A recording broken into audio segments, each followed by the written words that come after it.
होता ही है।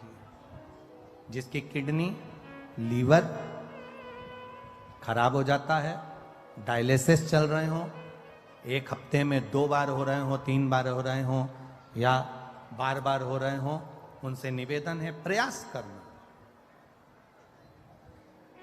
प्रयास करिए। एक सफेद दुर्वा, दुर्वा जानते हो सब लोग? अरे जम के तो बोलो। वो गणेश जी को जो धूप चढ़ती है दुर्वा, वो हरी होती है।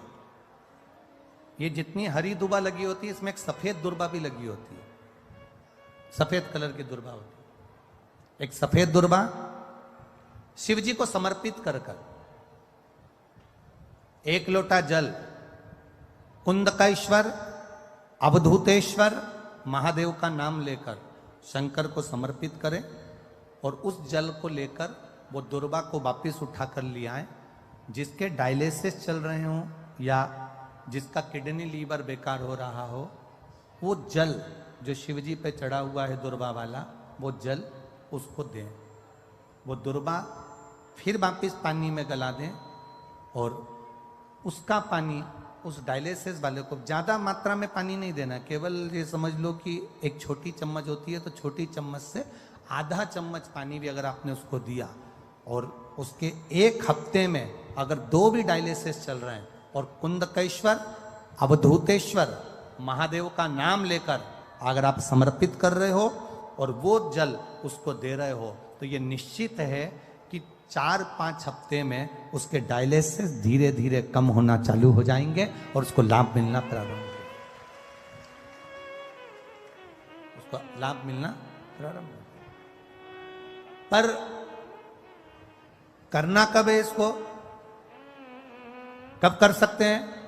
तो शिव महापुराण की कथा में वर्णन आया है, सावन का जो अधिक मास है, इस सावन के अधिक मास में जो शिवरात्रि पड़ेगी, अधिक मास की एक शिवरात्रि पड़ती है, तो अधिक मास की जो शिवरात्रि पड़ेगी उसी दिन में कभी भी शाम तक, रात्रि तक तुम्हारी जब मर्जी पड़ जाए, तब देवाधिदेव महादेव को वो दुर्वा समर्पित कर कर उस जल को लाकर उस जीव को अवश्य प्रदान कर, उसको अवश्य दे।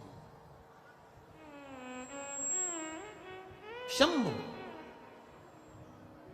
ओघड़ी है, शंभु ओघड़ी।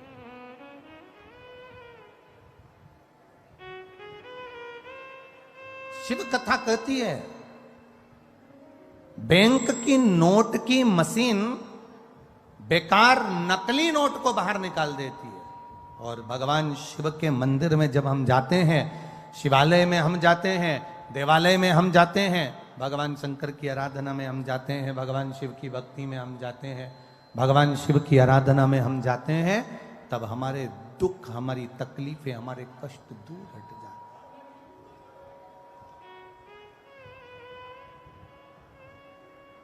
मेरे भोले तेरा सहारा है, मेरे भोले तेरा सहारा है, मेरी नैया का तू किनारा है, मेरी नैया का तू किनारा है, शिव तत्व की प्राप्ति हो। कहा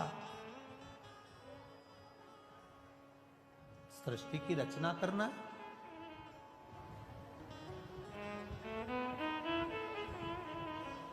ब्रह्मा जी ने मन में सोचा कि ये सृष्टि की रचना तो मैं कर लूंगा, इसमें कोई बड़ी बात नहीं है। सृष्टि की रचना करना ये सरल सी बात है, मैं कर सकता। ब्रह्मा जी के मुख से एक अहंकार का शब्द जो निकला, ये सृष्टि वृष्टि तो मैं बना सकता हूं। जिसके मुख से शब्द के पीछे का जो शब्द निकलता है, अगर वो निकल रहा है तो समझ लेना कि उसके अंदर अहंकार समाहित होके जा रहा है।